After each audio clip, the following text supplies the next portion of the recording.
Hello friends, வணக்கம். Welcome back to my channel. After a long time நான் ஒரு video post பண்ணியிருக்கேன். இது எதை பற்றினா NIT திருச்சி அட்மிஷன்ஸ் பற்றி. லாஸ்ட் இயர் என் செகண்ட் டாட்டரை வந்து அங்கே NIT திருச்சியில் நாங்கள் அட்மிஷன் பண்ணியிருந்தோம். அதோட அட்மிஷன் ப்ராசஸ் டீட்டெயில்ஸ் தான் இப்போ நான் சொல்ல போகிறேன். வாங்க பார்க்கலாம்.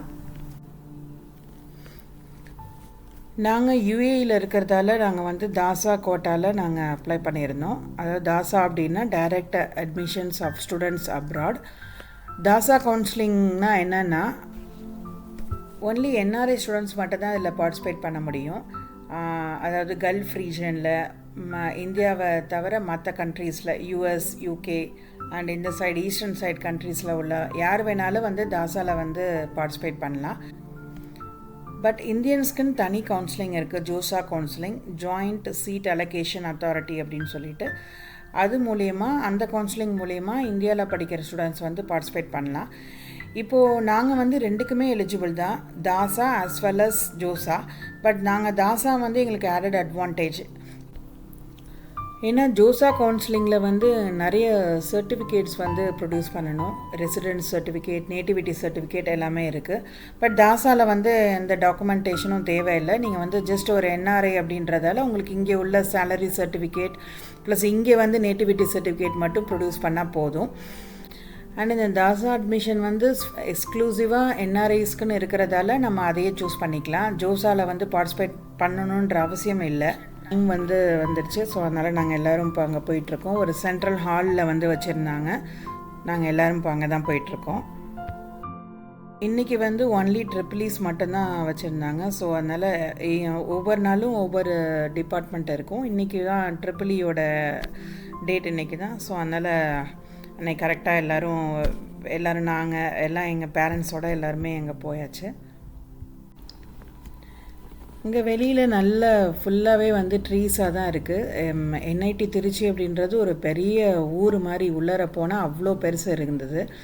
இது வந்து இந்த ஹாலுக்கு வெளியில் நாங்கள் எல்லோரும் வெயிட் பண்ணிகிட்டு இருந்தோம். எல்லாம் பேரண்ட்ஸ் பாருங்கள், எல்லோரும் வந்து லக்கேஜோடே வந்துட்டாங்க. அதாவது நார்த் இந்தியாவில் இல்லை ரொம்ப தூரத்தில் உள்ளவங்க இல்லை லக்கேஜஸ் எல்லாமே கொண்டு வந்துட்டாங்க. அங்கே ஒரு சின்ன சின்ன இது மாதிரி ஹட் மாதிரி போட்டு வச்சுருந்தாங்க. பேரண்ட்ஸ் வந்து உட்காந்து ரெஸ்ட் எடுக்கிறதுக்கு அந்த மாதிரி இருந்தது. இப்போது நாங்கள் ரொம்ப டைம் ஆகிட்டு இருந்ததால் நாங்கள் வந்து மத்தியானம் லன்ச் சாப்பிட்றதுக்கு நாங்கள் இப்போது வந்திருக்கோம்.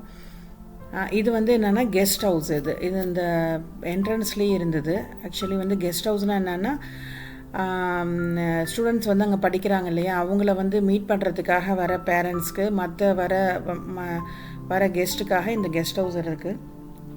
இங்கேயே வந்து உள்ளார வந்து இங்கே இதுவும் இருக்குது, மெஸ்ஸும் இருக்குது. ஸோ அதனால் நாங்கள் அங்கேயே வந்து ஃபுட் அரேஞ்ச் பண்ணியிருந்தோம். ஸோ இதுதான் அந்த மெஸ் ஏரியா. எல்லா பேரண்ட்ஸுக்குமே அன்றைக்கி வந்து அலோவ் பண்ணியிருந்தாங்க. நாங்களும் பே பண்ணி அங்கே வந்து சாப்பிட்டாச்சு. ஃபுட்டு வந்து ரொம்ப சூப்பராக தான் இருந்தது, நார்மல் சவுத் இந்தியன் ஃபுட்டு.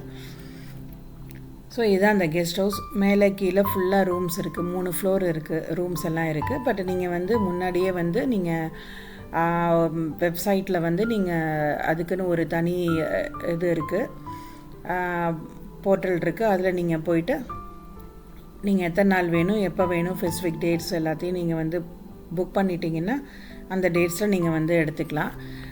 எங்களுக்கு இன்றைக்கி நாங்கள் பண்ணலாம்னு நினச்சிட்டு இருந்தோம். பட் வந்து எல்லாமே ஃபுல்லாகிடுச்சு. நாங்கள் வந்து தஞ்சாவூர் தானே, ஸோ எங்களுக்கு பிரச்சனை இல்லை, வந்துட்டு போய்க்கலாம். பட் வெளியிலேருந்து வரவங்க எல்லாருமே வந்து முன்னாடியே வந்து இங்கே வந்து புக் பண்ணிக்கலாம். ரூம்ஸ் எல்லாம் நல்லா தான் இருக்கும். கண்டிப்பாக பாருங்கள், இதே சூப்பராக இருக்குது. ஸோ நாங்கள் சும்மா சுற்றி பார்க்குறதுக்காக நாங்கள் இப்போ மேலே வந்திருக்கோம். ரொம்ப நீட்டாக இருக்குது, ரொம்ப நல்லா இருந்தது. இங்கே காலேஜ்க்கு வந்து கெஸ்ட் வருவாங்க இல்லையா, நிறைய ப்ரொஃபஸர்ஸ் எல்லாமே வருவாங்க. அந்த மாதிரி இருக்கிறவங்களுக்கெல்லாம் இங்கே தான் வந்து கெஸ்ட் ஹவுஸ் கொடுப்பாங்கன்னு நினைக்கிறேன், ரூம்ஸ் கொடுப்பாங்கன்னு நினைக்கிறேன். எல்லாமே ரொம்ப நீட்டாகவும் நல்லாவே இருந்தது. டாய்லெட்ஸ் அண்ட் எவ்ரிதிங் நல்லா இருந்தது. பட் இதுக்கு ரெண்ட் தான் வந்து கூடன்னு நினைக்கிறேன், 3000 சம்திங் அப்படின்னு நான் கேள்விப்பட்டேன். நாங்கள் வந்து இன்னும் ப்ராப்பராக அதை பற்றி என்கொயர் பண்ணல. இப்போ நெக்ஸ்ட் டைம் நாங்கள் தங்குற மாதிரி இருந்ததுன்னா அதை போய்ட்டு நாங்கள் என்கொயர் பண்ணணும்.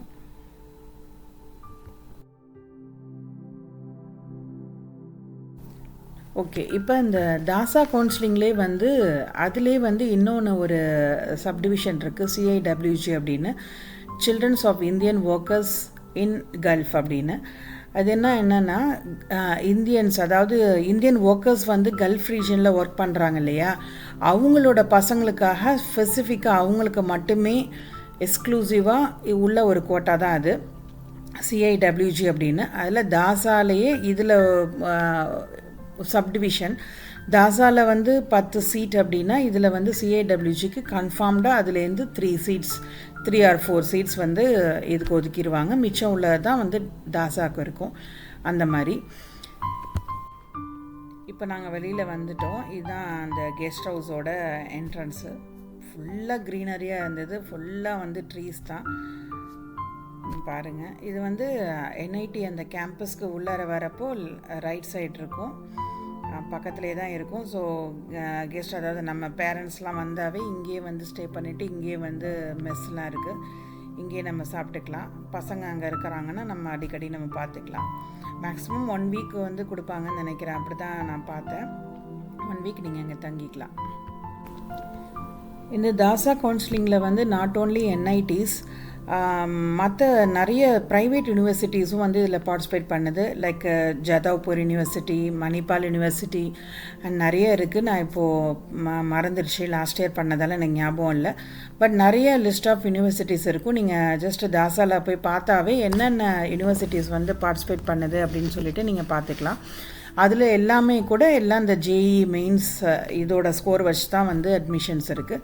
ஸோ எல்லாத்துக்குமே நம்ம பண்ணிக்கலாம். இப்போது நாங்கள் வந்து எடுத்தது வந்து சிஐடபிள்யூஜி கோட்டாவில். நீங்கள் வந்து அப்ளை பண்ணும் போதே வந்து நீங்கள் 2க்குமே வந்து பேமெண்ட் பண்ணணும். சிஐடபிள்யூஜிக்கு தனியாக இருக்குது அண்ட் தாசாவில் தனியாக இருக்குது. தாசாவில் வந்து அதாவது ஃபீஸ் வந்து அதிகம். அதில் தாசாவில் வந்து 4 lakh சம்திங் இருக்குது. எல்லாமே டாலர்ஸ் பேமெண்ட்டு தான். ஸோ அதனால் வந்து இந்தியன் மணிக்கு 4 lakhs வந்தது. நீங்கள் அதுக்குமே நீங்கள் வந்து பே பண்ணணும். நான் 4 lakhs கிடையாது, அவங்க ஃபஸ்ட் ஒரு இனிஷியல் அமௌண்ட் சொல்லுவாங்க. அதாவது நான் சொல்கிறது, நீங்கள் ஜஸ்ட்டு வந்து தாசா கவுன்சிலிங்கில் அப்பியர் ஆகிறதுக்கே, அந்த ரேங்க் லிஸ்ட் வரத்துக்கே நீங்கள் வந்து இனிஷியல் அமௌண்ட்டு பே பண்ணணும். அது டாலர்ஸில் தான். அப்போயே நீங்கள் வந்து சொல்லிடணும், நீங்கள் வந்து சிஐடபிள்யூஜி மட்டும் தான் போகிறீங்களா இல்லை தாசாவும் போகிறீங்களா அப்படின்னு. ஒன்லி சிஐடபிள்யூஜினா ஒரு சம் அமௌண்ட்டு தான், தாசாவும் சேர்த்து எடுத்தால் அதுக்கு தனி அமௌண்ட் இருக்குது. நீங்கள் 2துலேயுமே அப்போ வந்து பார்ட்டிசிபேட் பண்ணலாம். இப்போது சிஐடபிள்யூஜியில் சீட் கிடச்சிருச்சுன்னா தாசாவில் உள்ள அந்த இது மணி நீங்கள் பே பண்ண அமௌண்ட் வந்து ரிட்டன் உங்களுக்கு வந்துடும். ஆஃப்டர் 2 months வந்து உங்களுக்கு வந்துடும். எங்களுக்கு அப்படி தான் ஜீவனாவுக்கு வந்து சிஐடபிள்யூஜிலே கிடச்சிருச்சு. ஸோ சிஐடபிள்யூஜியில் வந்து ஃபீஸ் ஸ்ட்ரக்சர் வந்து நார்மல் தான். அதாவது இந்தியாவில் உள்ள ஸ்டூடெண்ட்ஸ் எவ்வளோக்கு படிக்கிறாங்களோ அதே தான் வந்து அந்த கல்ஃப் கண்ட்ரீஸில் ஒர்க் பண்ணுற ஒர்க்கர்ஸோட பசங்களுக்கும் அதே அட்வான்டேஜ் தான். ஸோ எங்களுக்கு சிஏடபிள்யூஜியில் சீட் கிடச்சுன்னா அந்த தாசாலேருந்து வர அந்த பேலன்ஸ் அமௌண்ட், ரிமைனிங் அமௌண்ட் வந்து எங்களுக்கு திரும்ப வந்துடுச்சு. ஒன்ஸ் இந்த சீட் வந்து கன்ஃபார்ம் ஆகிட்டு எல்லாம் முடிஞ்சிடுச்சுன்னா. இப்போது சிஏடபிள்யூஜியில் சீட் இல்லைன்னா அடுத்தது தாசாவுக்கு போகும். தாசாவில் வந்து ஒன்ஸ் உங்களுக்கு வந்து சீட் கன்ஃபார்ம் ஆனிச்சுன்னா நீங்கள் மேற்கொண்டு நீங்கள் வந்து எவ்வளோ ஃபுல் அமௌண்ட்டு பே பண்ணிவிட்டு அதுக்கப்புறம் தான் உங்களுக்கு வந்து சீட் கன்ஃபார்ம் ஆகும். தாசா அஃபிஷியல் வெப்சைட்லேயே வந்து இதை பற்றி கிளியராக இருக்கும். ஸோ கன்ஃபியூஷன் ரொம்ப இருக்காது. இந்த தாசா அட்மிஷன்ஸ் அப்படின்றது ரீசெண்டாக 2021 தான் வந்து அதை இன்ட்ரடியூஸ் பண்ணாங்க. அதுக்கு முன்னாடி வந்து சாட் ஸ்கோர் வச்சு தான் வந்து பிளேஸ்மெண்ட் வந்து கொடுத்துட்ருந்தாங்க. ஜேஇ ஸ்கோரே கிடையாது. 2021 அப்புறம் தான் ஜேஇ மெயின் ஸ்கோர் வந்து மஸ்ட் ஆகிடுச்சு. இந்த தாசா அட்மிஷன்ஸ் ஆரம்பித்ததுக்கப்புறம் தான். இப்போ வந்து சாட் எழுத தேவையில்லை. இப்போ டைரெக்டாக எல்லாருமே வந்து ஜேஇ மெயின்ஸ் எழுதி கிளியர் பண்ணி வரலாம். இப்போ நாங்கள் அந்த சென்ட்ரல் ஹாலில் இருக்கோம். இப்போ ஒரு பேரண்ட் மட்டும்தான் அந்த ஸ்டூடெண்ட்டோட போக முடியும். ஸோ என் ஹஸ்பண்ட் வந்து ஜீவனா கூட போயிட்டு அங்கே அட்மிஷன் பண்ணிகிட்ருக்காங்க. அவங்க அந்த நம்பர் கூப்பிடுவாங்க. ஸோ அப்போ நம்ம அங்கே போகணும். ஸோ இங்கே நடந்துகிட்ருக்கிறது எல்லாமே வந்து EEE தான். ஸோ ஆல்மோஸ்ட் இப்போ வந்து அட்மிஷன்ஸ் வந்து ஓவர் ஆகிற டைம், எல்லோரும் வந்து முடிச்சுட்டு போக போகிற டைம் ஆயிடுச்சு. நாங்களும் முடிக்க போகிறோம். இந்த ஜேஇ வந்து எவ்வளோ டஃப் அப்படின்னு சொல்லிட்டு உங்களுக்கு தெரிஞ்சிருக்கும். இப்போ வந்து இந்த ஜேஇ மெயின்ஸ் கோர்ஸ் வச்சு தான் வந்து இப்போ தாசால் அட்மிஷன் கொடுக்குறாங்க. அதுக்கு முன்னாடி வந்து டைரெக்டாக வந்து சாட் எழுதுனா போதும். அந்த சாட் எக்ஸாம் வந்து ஈஸியாக நிறைய பேர் வந்து ஃபுல் எடுத்தாங்க அப்படின்னு சொல்லிட்டு நாங்கள் முன்னாடி உள்ள ஸ்டூடெண்ட்ஸ்கிட்ட வந்து கேட்கும்போது தெரியுது. இப்போ அட்மிஷன் முடிஞ்சிருச்சு, அட்மிஷன் டன், எல்லாம் முடிஞ்சிருச்சு. நாங்கள் அப்படியே பார்த்துட்டு அதுக்கப்புறம் வந்து இப்போ ஹாஸ்டலுக்கு வந்து அட்மிஷனுக்காக இப்போ நாங்கள் போக போகிறோம்.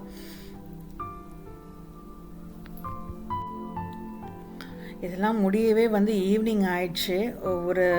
அதாவது டாக்குமெண்டேஷன்லாம் வந்து கரெக்டாக வெரிஃபை பண்ணிவிட்டு அதுக்கப்புறம் தான் வந்து அவங்க வந்து கன்ஃபார்ம் பண்ணுவாங்க. அது வரைக்கும் சீட்டு வந்து கன்ஃபார்ம் கிடையாது. அது வரைக்கும் கொஞ்சம் அப்படியே நமக்கு என்ன கேட்க போகிறாங்க, என்ன பண்ண போகிறாங்கன்னு தான் இருக்கும்.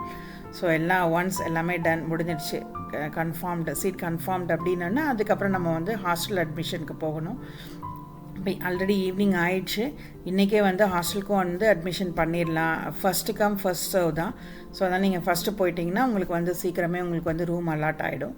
அதுக்காக தான் நாங்கள் இப்போ எல்லோரும் அடுத்த செஷனுக்கு போயிட்டுருக்கோம். இதை இப்போ இந்த ஹால்லேருந்து, இந்த பான் ஹால்லேருந்து நாங்கள் இப்போ வெளியில் வரோம். இந்த பான் ஹால் அப்படின்றது அங்கே தான் வந்து எல்லா ஃபங்க்ஷன்ஸ், அஃபிஷியல் மீட்ஸ், ஈவெண்ட்ஸ் எல்லாமே நடக்குமா. நாங்கள் இப்போ உட்காந்துட்டு இருந்தோம்ல, அங்கே தான். இப்போ நாங்கள் போயிட்டுருக்கும்போது ஒரு பேப்பர்ஸ் எல்லாம் கொடுத்தாங்க. ஏன்னா அந்த ஹாஸ்டலுக்கு தேவையான திங்ஸ்லாம் வந்து அங்கே கிடைக்கும் அப்படின்ற மாதிரி நிறைய பேம்ப்ளெட்ஸ்லாம் இருந்தது. அங்கே யூஸ் பண்ணுற ஹாஸ்டல் திங்ஸ்க்கு எல்லாமே அது வந்து கொடுத்துட்ருந்தாங்க. நாங்களும் எல்லாமே வாங்கணும், இனிமேல் தான் எல்லாமே பர்ச்சேஸ் பண்ணணும். அங்கேயே அந்த ஹாஸ்டலுக்கு தேவையான அங்கேயே அந்த மேட்ரஸ்லேருந்து பில்லோ, அந்த டாய்லெட்டுக்கு யூஸ் பண்ணுற பக்கெட்ஸ்லேருந்து எல்லாமே வந்து அங்கேயே வாங்கிக்கலாம். எதுவுமே நம்ம வெளியிலேருந்து வாங்க தேவையில்லை. அங்கேயே வந்து ஒரு இடத்துல வந்து ஒரு பெரிய ஹால் இருக்குது, சென்ட்ரல் ஹால். அதுலேயே இதெல்லாம் போட்டு விற்கிறாங்க. நான் அந்த வீடியோவும் எல்லாமே எடுத்திருக்கேன். நான் உங்களுக்கு வந்து ஹாஸ்டல் அட்மிஷன்ஸ் அப்போது நான் வந்து அதை காமிக்கிறேன். ஓகே, இப்போ நாங்கள் வந்தாச்சு. இந்த ஓரியன் ஹால் இது ஒரு பக்கம் இருக்குது. ஆக்சுவலி ரொம்ப நடக்க வேண்டியது இருக்குது.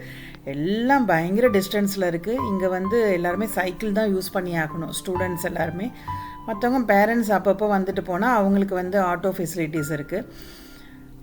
இதான் ஓரியன் ஹால். இங்கே தான் வந்து ஹாஸ்டலுக்கு உண்டான அட்மிஷன்ஸ் வந்து இங்கே தான் நடந்துகிட்டு இருந்தது. இப்போ ஆல்மோஸ்ட் 5 மணி ஆயிடுச்சு. அதுக்கப்புறம் தான் இப்போ அட்மிஷன்ஸ் முடிச்சுட்டு அன்றைக்கே வந்து ஹாஸ்டலுக்கும் பண்ணிக்கலாம் அப்படின்னாங்க. சரி, நாங்கள் அங்கே போயாச்சு ஸ்ட்ரைட்டாக. ஸோ இது ஒரு பிளாக் போல். இங்கேயுமே வந்து நிறைய கிளாஸ் ரூம்ஸ்லாம் இருந்தது. எங்களை வந்து பேரண்ட்ஸ் வந்து அலோவ் பண்ணவே இல்லை. எல்லாருமே நாங்கள் வெளியில் தான் நின்றுட்டுருந்தோம். அந்த கன்ஃபர்மேஷன் ஆன அந்த சீட் அட்மிஷன் பேப்பர் இருக்கு இல்லையா, அதை எடுத்துகிட்டு அந்த ஸ்டூடெண்ட்ஸ் மட்டும் உள்ளார போகணும். அவங்களுக்கு மட்டும் அந்த ஹாஸ்டல் அலாட்மெண்ட் அவங்களே வந்து அங்கே பண்ணுவாங்க. வார்டன்ஸ் எல்லாமே அங்கே இருக்கிறாங்க, அவங்க வந்து பண்ணிவிடுவாங்க. நம்ம உள்ளார போகக்கூடாது. நாங்கள் அப்படியே நாங்கள் வந்து அப்படியே சுற்றி பார்த்துட்ருந்தோம். கேம்பஸ் ரொம்ப அழகாக இருந்தது, நீட் அண்ட் க்ளீனாக இருந்தது. இப்போ முடிஞ்சிடுச்சு, ஜீவனாவும் வந்தாச்சு. எவ்ரிதிங் டன், எல்லாம் முடிஞ்சிடுச்சு. ஒரு ஒன் ஹவர் எடுத்ததுன்னு நினைக்கிறேன் அங்கே ஃபுல்லாக. ஸோ எல்லாமே நாங்கள் முடிச்சிட்டோம். நாங்கள் வந்து பேமெண்ட்லாம் முன்னாடியே பண்ணியாச்சு. இப்போ ஹாஸ்டலுக்குலாம் வந்து நாங்கள் முன்னாடியே வந்து பேமெண்ட் பண்ணிட்டோம். அப்போயே வந்து அந்த போர்ட்டல் ஓப்பன் ஆகிடுச்சு. ஸோ அதனால் நாங்கள் ஹாஸ்டலுக்கு வந்து நாங்கள் பண்ணிட்டோம். எந்த ரூம், எந்த பிளாக் எங்கேன்னு சொல்லிவிட்டு அவங்க அதுக்கப்புறம் தான் சொல்லுவாங்க. எங்கள் அம்மாவும் அத்தையும் வந்து கிளாஸ் ரூமில் நாங்கள் வெயிட்டிங் ஏரியா இருக்குல்ல, அங்கே நாங்கள் உட்காந்துருந்தப்போ எடுத்தது. அவங்க ஆசைப்பட்டாங்க, உட்காந்து நாங்கள் கிளாஸ் ரூம்லேயே உட்காந்ததில்லை அப்படின்னு சொல்லிட்டு இருந்தாங்க. ஸோ அதனால் அப்படியே ஒரு ஃபோட்டோ ஷூட் அங்கே பண்ணோம். ஸோ இதான் கிளாஸ் ரூம் நல்லா பெருசாகவே இருந்தது. நிறைய ஃபேன்ஸ் இருந்தது. ஏசி கிடையாது, ஃபேன்ஸ் அங்கங்கே வச்சுருந்தாங்க. நல்லா ஒரு 60-70 பேர் உட்கார்ற அளவுக்கு நல்ல ஸ்பேஷியஸாக இருந்தது. கிளாஸ் ரூம் நல்லா இருந்தது. இப்போது ஜீவனா வந்து கால் பண்ணிட்டா, எல்லா அட்மிஷன்ஸ் எல்லாமே முடிஞ்சிடுச்சு அப்படின்னு சொல்லிட்டு. இங்கே பாருங்கள், ஆல்மோஸ்ட் எல்லாருக்கும் முடிஞ்சிடுச்சு. அன்னைக்கு நடந்த அட்மிஷனுக்கு இன்னொரு நாள் கூட வந்து நம்ம வந்து ஹாஸ்டலுக்கு பண்ணிக்கலாம். பட் நாங்கள் இன்றைக்கே எல்லாமே முடிச்சிட்டோம். ஏன்னா திரும்ப வர முடியாது அப்படின்னு சொல்லிட்டு நாங்கள் இன்றைக்கி எல்லாமே கம்ப்ளீட் பண்ணியாச்சு. இப்போ ஜீவனாவுக்கு உள்ள ரூம்மேட்ஸ் இருக்காங்க இல்லையா, அவங்கள தான் மீட் பண்ணி நாங்கள் ஜஸ்ட் பேசிகிட்டு இருந்தோம். அவங்கக்கிட்டையும் நல்லா இன்ட்ரடியூஸ் பண்ணிவிட்டு, இங்கே பாருங்கள் நைட் ஆயிடுச்சு நாங்கள் வந்து இங்கே இதுக்கு ஹாஸ்டலுக்கு வரும்போது. இப்போது ஹாஸ்டலில் தனியாக நம்ம ஹாஸ்டலுக்கு வந்து பேமெண்ட் பண்ணியிருந்தோம் இல்லையா, அந்த ரிசிப்ட்டு, அங்கே உள்ள அட்மிஷன் இது எல்லாத்தையும் நம்ம காமிச்சு நம்ம வார்டன்கிட்ட வந்து நம்ம சப்மிட் பண்ணி எல்லாம் முடித்ததுக்கப்புறம் தான் நமக்கு வந்து ரூம் வந்து காமிப்பாங்க. அதுக்கப்புறம் ரூமை பார்த்துட்டு நம்ம வந்து அடுத்தடுத்த நாள் கூட வந்துக்கலாம். இப்போ நாங்கள் எல்லாம் ரூம் பார்க்க போகிறோம். ஒன்லி இன்றைக்கி அப்புறம் அந்த ரூம் வந்து ஒன்ஸ் நம்ம வரோம் இல்லையா, ஆர்கனைஸ் பண்ணுறதுக்கு மட்டும்தான் வந்து பேரண்ட்ஸ் வந்து அலோவ் பண்ணுறாங்க. அதுக்கப்புறம் பேரண்ட்ஸ் வந்து நாட் அலௌடு. இன்றைக்கி நாங்கள் ஜஸ்ட் ரூம் பார்க்குறதுக்காக போகிறோம். இப்போ ஜீவனாவோட ரூம் வந்து 2nd ஃப்ளோரில் இருக்குது. அங்கே வந்து லிஃப்ட் கிடையாது, ஸ்டெப்ஸில் தான் ஏறி ஏறி இறங்கணும் ஒவ்வொரு வாட்டியும். அது ரொம்ப கஷ்டமாக தான் இருந்தது. பட் சின்ன பசங்களுக்கு அது ஒன்றும் பெருசாக தெரியாது. அவங்க டக்கு டக்குன்னு ஏறிடுவாங்க, இறங்கிடுவாங்க. இது ஒரு நல்ல ஆக்டிவிட்டி தானே, அதனால் இது ஒன்றும் இல்லை. ஜஸ்ட் ஒரு 2-3 ஃப்ளோர் தானே. இங்கேயே வந்து இந்த காமனாக உள்ள தண்ணி அங்கே இருக்குது, குடிக்கிற தண்ணி எல்லாமே அங்கேயே இருக்குது. ஸோ இதுதான் அந்த காரிடார். எல்லாமே இங்கே ஹாஸ்டல் பொறுத்த வரைக்கும் ஜென்ரல் தான். இதில் வந்து ஜென்ரல் அண்ட் என்ஆர்ஐ அப்படிலாம் எதுவுமே கிடையாது. ஒரே ஹாஸ்டல் தான், இது மட்டும்தான். ஒரு ரூமில் 3 பேர். இதோ பாருங்கள், இப்போது உள்ளார என்ட்ரு பண்ணோன்னா ஒரு காட் இருக்குது. அந்த சைடில் ஒன்று, அப்புறம் நடுப்புற சென்டரில் ஒன்று இருக்கும். 3 காட்டுக்கும் தனித்தனியாக வந்து டேபிள் அண்ட் சேர் இருக்குது. ரொம்ப பேசிக்காக தான் இருந்தது, ரொம்ப சிம்பிளாக தான் இருந்தது ஹாஸ்டல். பாருங்கள், இதான் அவங்களுக்கு உள்ளான கபோர்ட்ஸ்லாம் ஓகே.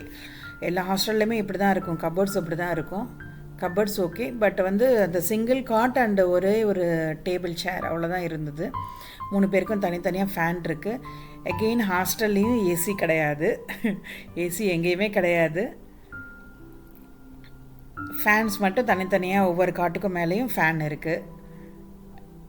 ஏசியில் அதான் ஜீவனா வந்தோடனே கேட்டுட்டு இருந்தா, ஏசி இல்லையா என்ன பண்ணுவேன் அப்படின்னு சொல்லிட்டு.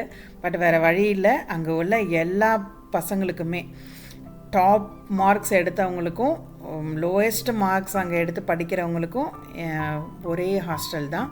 இங்கே தான் அவங்க 4 வருஷம் இருந்தாகணும், வேறு வழியே இல்லை. இதெல்லாம் ஓகே. அவங்க வந்து கொஞ்சமாக வீட்டை விட்டு வெளியில் வரும்போது இந்த டிஸ்கம்ஃபர்ட்லாம் இருக்கும் தான். அதெல்லாம் வந்து பழகிட்டால் பின்னாடி அவங்க வந்து போய் ஒர்க் பண்ணுற பிளேஸ்லேயோ இல்லை போய் எங்கேயாச்சும் தனியாக இருக்கிற இடத்துலையோ அவங்களுக்கு வந்து அவங்க ரொம்ப ஈஸியாக வந்து அடாப்ட் ஆகிடுவாங்க. அப்படி தான் நான் அவள்கிட்ட சொல்லிகிட்டு இருந்தேன். இப்போ ஏசின்றது மேண்டேட்ரி மாதிரி ஆயிடுச்சு. அதுவும் வந்து திருச்சி வந்து பயங்கர ஹாட்டாக இருக்கும், எப்போவுமே பயங்கர ஹாட்டாக இருக்கும். நாங்கள் போன டைம்லேயும் அப்படி தான் இருந்தது. அதான் அம்மா சொல்லிகிட்டு இருக்காங்க, ஏசி இல்லாமல் எப்படி இருப்பா அப்படின்னு சொல்லிட்டு. ஏசியாச்சும் பரவாயில்ல, அங்கே வந்து டாய்லெட்டே கிடையாது, வெஸ்டர்ன் டாய்லெட்டே கிடையாது. ஒரே ஒரு டாய்லெட்டு தான் இருக்குது, மற்றது எல்லாமே இந்தியன் டாய்லெட்ஸாக இருந்தது. அதுலேயும் அந்த டாய்லெட்லேயும் வந்து ஹோஸ் இல்லை, தண்ணி இல்லை, ஒன்றுமே இல்லை. ரொம்ப ஒஸ்ட்டாக தான் இருந்தது. டாய்லெட் ஃபெசிலிட்டிஸ் இன்னும் கொஞ்சம் இருக்கலாம் அப்படின்னு நினச்சேன் நான். ரொம்ப ஒஸ்ட்டாக தான் இருந்தது. அதான் ஜீவனாவோட முகத்தை பாருங்க, ஒரு மாதிரி வந்து ஃபீல் பண்ண ஆரம்பிச்சிட்டா. ஓகே பரவாயில்ல அவளுக்கு. ஆனால் இப்போது ரொம்பவே பழகிருச்சு. இப்போ வந்து ஆல்மோஸ்ட் 1 இயர் முடிய போகுது. இப்போ வந்து ரொம்பவே வந்து பழகிட்டா. என்விரான்மெண்ட் அண்ட் எல்லாமே வந்து ரொம்ப சூப்பராக இருக்குது. ஃப்ரெண்ட்ஸ் சர்க்கிள் எல்லாமே அமைஞ்சிட்டா இதெல்லாம் ஒரு பெரிய விஷயமே இல்லை. 4 வருஷம் ஜஸ்ட் லைக் தட் அப்படியே போயிடும். இன்னொரு ப்ராப்ளம் என்னென்னா, இங்கே வந்து வாஷிங் மிஷின் கிடையாது. ஸோ பசங்க எல்லாருமே அவங்க துணியை வந்து கையால் தான் வந்து வாஷ் பண்ணிக்கணும். நம்ம பசங்களுக்கு பழக்கமே இல்லையா, இங்கே இருந்துட்டு நம்ம தானே எல்லாம் பண்ணுவோம். இப்போது அவளுக்கு துவைக்கவே தெரியாது. இப்போ இனிமேல் தான் வந்து லேர்ன் பண்ணிக்கணும். அது ஒரு கஷ்டம்தான். படிக்கிற டைமில் வந்து இதுக்கெலாம் வந்து ரொம்ப டைம் ரொம்ப இருக்காது. ஸோ அடுத்தது நாங்கள் எப்படி வந்து அந்த ஹாஸ்டலில் அந்த ஸ்பேஸை வந்து செட் பண்ணோம் அப்படின்றது நான் அடுத்த வீடியோ நான் போடுறேன். பிடிச்சிருந்ததுன்னா லைக் பண்ணுங்கள், ஷேர் பண்ணுங்கள், கமெண்ட் பண்ணுங்கள். பாய்.